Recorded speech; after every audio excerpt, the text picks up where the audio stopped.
Good morning to all of you students, welcome to daffodils online classes. हम पढ़ रहे हैं क्लास 10 में सोशल साइंस, और सोशल साइंस में हमारा चैप्टर चल रहा है ग्लोरियस इंडिया। ठीक है, ग्लोरियस इंडिया में हमने अशोक पढ़ लिया था और अशोक के धम्म के बारे में हमने पढ़ लिया था। आज हमारा फर्स्ट टॉपिक है successors of Ashoka and fall of the Maurya dynasty, कि अशोक के उत्तराधिकारी और अशोक के बाद मौर्य धर्म जो मौर्य वंश है, इस मौर्य वंश का पतन कैसे होने लगा था। तो देखिए, for 50 years after Ashoka his weak successors continued to rule. देखिए कि अशोक के बाद जो 50 साल थे, उन 50 सालों में जितने भी सक्सेसर हुए, उत्तराधिकारी हुए, वो बहुत ही कमजोर शासक हुए। कमजोर का मतलब इनकेपेबल हुए, असमर्थ शासक हुए, शासन करने की उनमें योग्यता नहीं थी। After Ashoka Kunal became the king. Ashok के बाद रूलर बनता है कुणाल। ठीक है, कुणाल रूलर बनता है,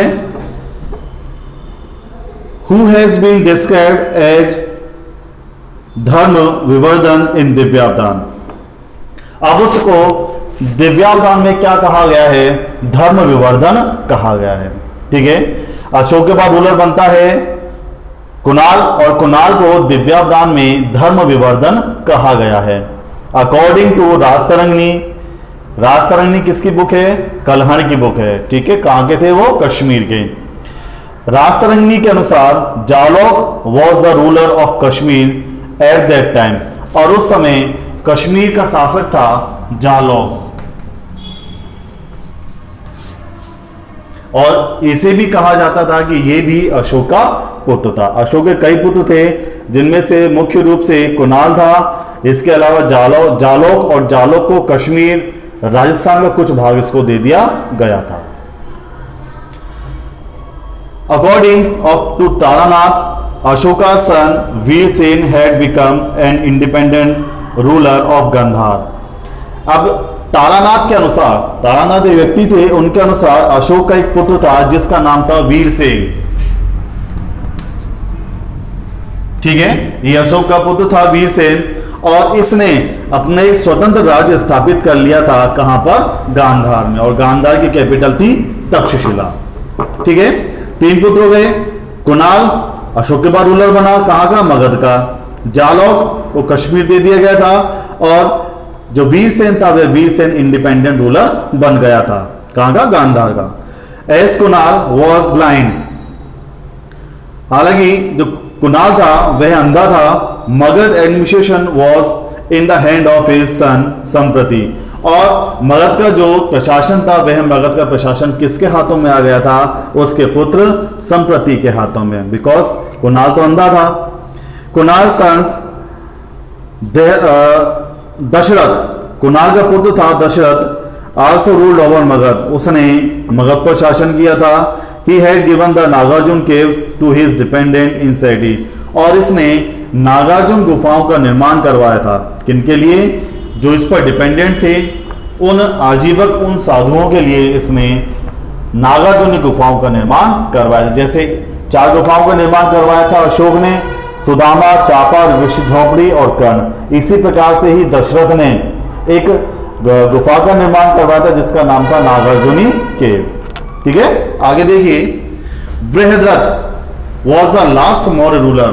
अब यदि लास्ट मौर्य रूलर की बात की जाती है तो वह आता है बृहद्रथ।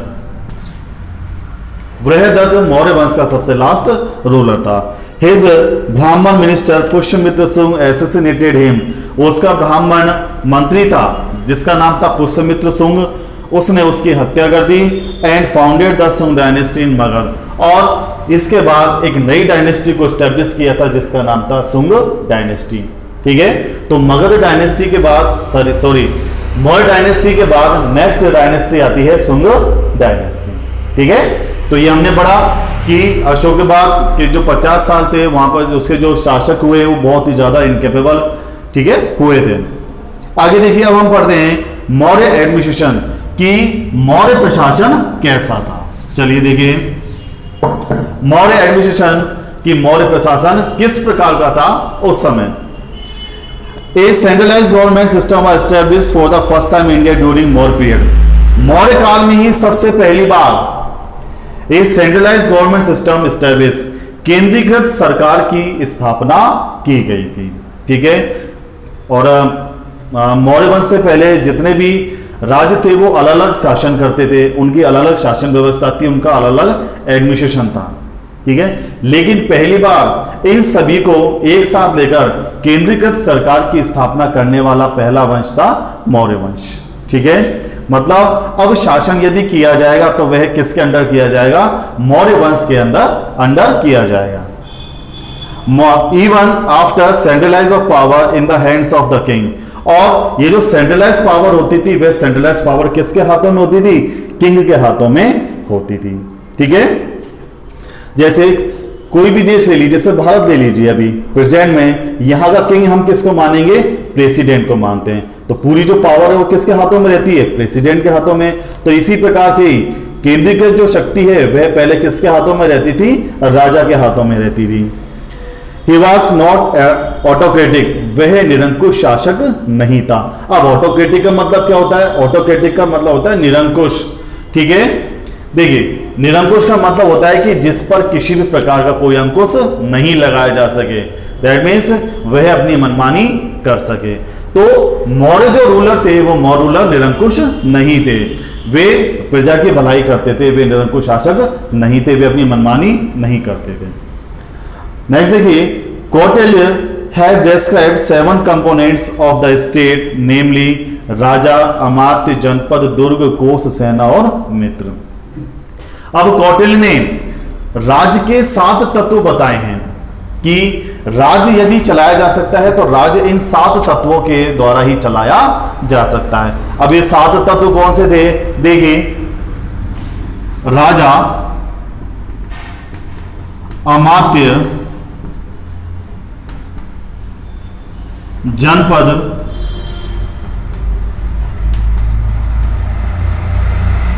दुर्ग, कोष, सेना और मित्र।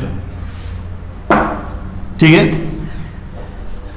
कौटिल्य के अनुसार राज्य को चलाने के लिए 7 तत्वों की आवश्यकता होती है: राजा, अमात्य, जनपद, दुर्ग, कोष, सेना और मित्र।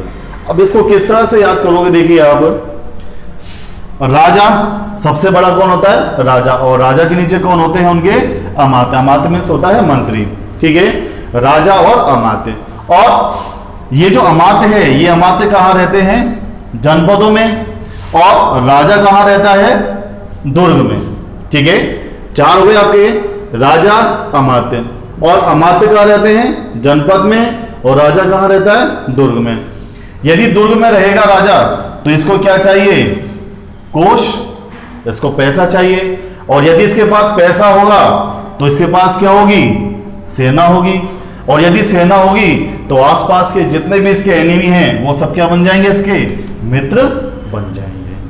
ठीक है, तो ये हमने 7 तत्व देखे: राजा, अमात्य, जनपद, दुर्ग, कोष, सेना और मित्र। ठीक है, राजा कहां रहेगा? अमात्य कहां रहेगा? जनपद में। राजा कहां रहेगा? दुर्ग में। और यदि दुर्ग में रहेगा तो उसको क्या चाहिए? कोष। यदि कोष होगा तो उसके पास क्या होगी? बहुत बड़ी सेना होगी। और यदि सेना होगी तो सभी राज्य उसके क्या बन जाएंगे? मित्र बन जाएंगे। तो ये किसने कहा है? कौटिल्य ने कहा है अपनी बुक अर्थशास्त्र में। क्या नाम था उसका? अर्थशास्त्र, या जिसे कहते हैं इकोनॉमी। नेक्स्ट देखिए,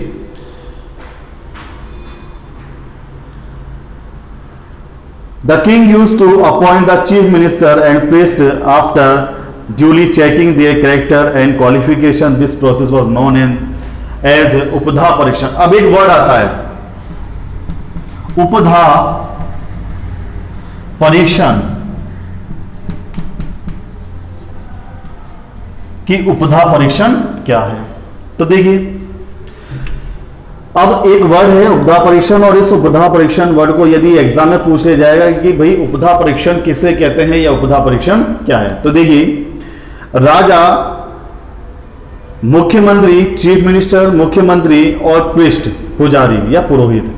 राजा, पुरोहित और चीफ मिनिस्टर की नियुक्ति करता है, लेकिन नियुक्ति करने से पहले वह उनकी भली भांति जांच करता है कि उनका कैरेक्टर कैसा है, उनकी योग्यता क्या है। ठीक है, राजा के द्वारा मुख्यमंत्री और पुरोहित की भली प्रकार से जांच की जाती है, उनके चरित्र की जांच की जाती है, उनकी योग्यता की जांच की जाती है। जब राजा सेटिस्फाई हो जाता है तो वह उनको उस पद पर अपॉइंट कर देता है, जिसे क्या कहा गया है, उपधा परीक्षण कहा गया। ये जो प्रोसेस थी राजा के द्वारा मुख्यमंत्री और पुरोहित को अपॉइंट करने की, इस प्रोसेस को क्या कहा गया है, उपधा परीक्षण। आगे देखिए, these people use to be dignified members of the council of minister. और ये जो लोग होते थे, ये जो मेंबर्स थे, सॉरी ये जो लोग थे, चीफ मिनिस्टर, प्रीस्ट, ये सब काउंसिल ऑफ मिनिस्टर के मेंबर होते थे। Apart from the council of minister, council minister के अलावा, मंत्री परिषद के अलावा क्या क्या होता था, देयर वाज आल्सो ए परीक्षा मंत्रिण, एक परीक्षा मंत्रिण होती थी, which was also a form of council of minister, जो काउंसिल ऑफ मिनिस्टर का ही एक रूप होती थी। देखिए, काउंसिल ऑफ मिनिस्टर में तो बहुत सारे लोग हो गए, जैसे 12, 15, 20 लोग हो गए। ठीक है, ये हो गए काउंसिल ऑफ मिनिस्टर। और इसी तरह से एक परीक्षा मंत्रिण होती थी, परीक्षा मंत्रिण। ठीक है, तो ये छोटा रूप होता था किसका, काउंसिल ऑफ मिनिस्टर का, और इसमें 3 या 4 मेंबर ही होते थे। क्लियर? मंत्री परिषद आप जानते हो, देखिए जैसे मान लीजिए मंत्री परिषद और मंत्रिमंडल, ठीक है, कैबिनेट और मंत्री परिषद। तो मंत्री परिषद के अंदर ही क्या होता है, एक कैबिनेट होता है। ठीक है, मंत्री परिषद का छोटा रूप क्या हुआ, एक कैबिनेट होता है। ठीक है, इसी प्रकार से ही परीक्षा मंत्री किसका ही छोटा रूप था, काउंसिल ऑफ मिनिस्टर का, जिसमें 3 या 4 मेंबर होते थे। क्लियर? आगे देखिए, सेंट्रल एडमिनिस्ट्रेशन। तो नेक्स्ट वीडियो में हम पढ़ेंगे सेंट्रल एडमिनिस्ट्रेशन किसका, मौर्य डायनेस्टी का।